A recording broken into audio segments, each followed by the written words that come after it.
Fired up by the boxing match, the death row entourage, including its CEO, Suge Knight, joins Tupac in the feeding frenzy. In the chaos, Frank Alexander pulls Tupac from the brawl. I grabbed him and got him out of the fight. Orlando Anderson's on the ground and everybody's kicking at him, beating him down. 2 years earlier in New York City, Tupac was involved in a different kind of battle, a fight for his very life. On November 30th, 1994, in the lobby of a Times Square recording studio, he was robbed of $40,000 worth of jewelry and shot 5 times at close range by a group of unidentified black men. While police wrote it off as a random robbery, Tupac saw it as an act of retaliation by one of his many enemies within the hip-hop community. And personally, to me, you know, it could have been a setup, or it could have been whoever came through the door. Because Pac never thought nobody would do nothing to him, because he felt he represented the black community and nobody would... No. They don't go down like that. And that's what I try to get over to him. They don't go down like that. I don't care who you is. They'll take you down. Tupac had become a moving target. His aggressive music had angered both police and community leaders. His verbal attacks on other rappers had created friction within the world of hip-hop. As a rich and powerful black man, everybody was lining up to take a shot at Tupac Shakur. But he was just a cat that just refused to back down. You know, that was just him. He just refused to back down. I loved it about him, but I also knew that can be a downfall too. You know, and that's what I was really trying to give to him, that can't just run up on anybody, man. They'll kill you out here. For real. Tupac knew where he lived. He knew what the system was. He knew what he agreed with and what he didn't agree with. But he also knew that if he didn't make an effort to make capital in a capitalist society, he wasn't going to be able to do anything that he wanted. You understand? Tupac's image as a thug was catching up with him. The shooting had left him with 5 bullet wounds, the most serious of which was a severed artery in his thigh. Tupac was paying the price for not only writing about our violent culture, but also for being a part of it. This is all about my image. Has nothing to do with me. This is all about my image. It's like MTV, all the papers, they building me up. Now they destroying me on the same image that they perpetuated. You know what I'm saying? I'm selling records. This is what I do for a living. I'm selling records. Don't get it twisted. This is not my real life. This is not how my real life is supposed to be. I have villains in my life. You can't blame a rapper for murders unless you're going to blame Arnold Schwarzenegger for all the people he killed in Terminator. You know what I'm saying? How you gonna blame a rapper when we only speak it, and then you got actors who show it, but you don't blame them? Less than 5 hours after his operation, and against doctors' advice, Tupac Shakur checked himself out of the hospital. He had other problems to deal with. The rapper was due in court to face rape charges brought on by a 19-year-old woman. Charges he angrily denied. Why am I in court? You know what I'm saying? Get my life ripped apart. But I'm here, I'm gonna go through it just to show that I have faith in the American system. But soon I'm gonna go crazy.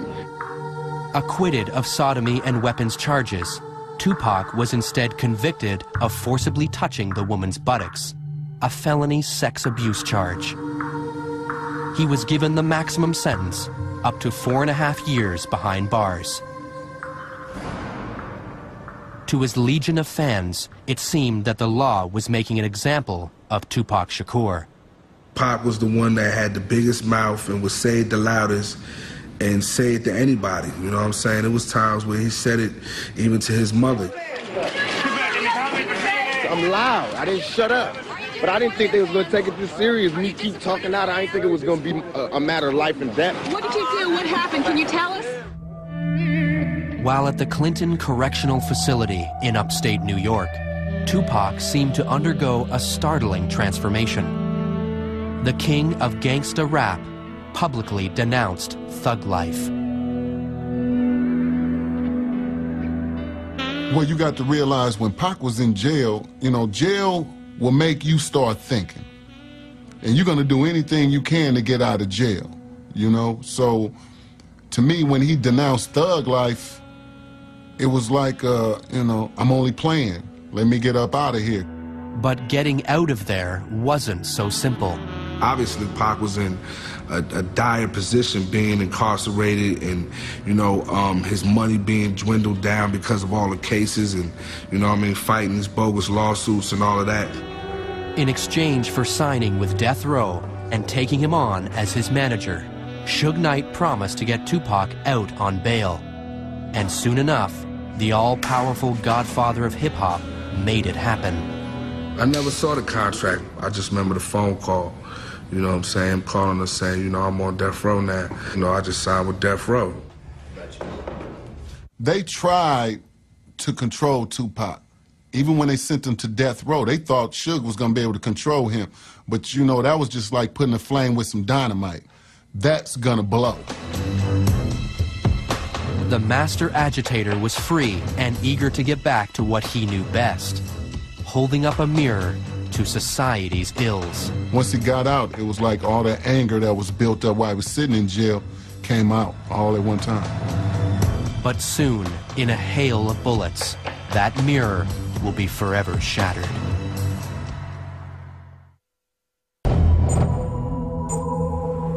September 7th, 1996, 9 p.m., Las Vegas. After beating up on an alleged Crips gang member in the lobby of the MGM Grand Hotel, Tupac and his entourage make their way back to their rooms to change before heading to Club 662, where Tupac is scheduled to play. In just over 2 hours, Tupac Shakur will be left for dead. I remember Tupac coming back to the hotel, and he was really excited. So he came upstairs and he was like, Jamala, you wouldn't believe it. I did a 1-2 on the dude. I knocked him out. I did a Mike Tyson on him. While getting dressed, Tupac decides not to wear his bulletproof vest, a garment not out of place on a man with so many enemies. I remember Castro saying to Pac, you know, you should put your vest on. I think you should wear your vest tonight. You know, Pac saying, nah, it's too hot. I don't want to wear my vest tonight. It's too hot for that. Normally he wouldn't leave without it, but this time he left it. He didn't have it with him.